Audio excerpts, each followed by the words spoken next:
Tak seminggu je, kau tak balik je. Macam mana je? Ha? Gimana? Hari Ahad. Hari Sabtu. 6 hari je. Ha? Kau gimana je? Ha? Kau gimana? Ha? Tak senyap? Kau gimana?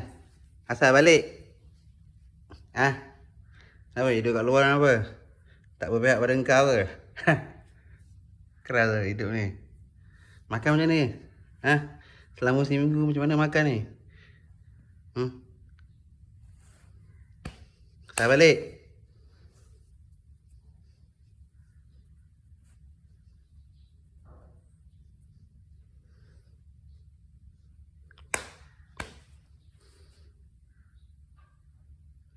Ada nak cakap apa-apa je?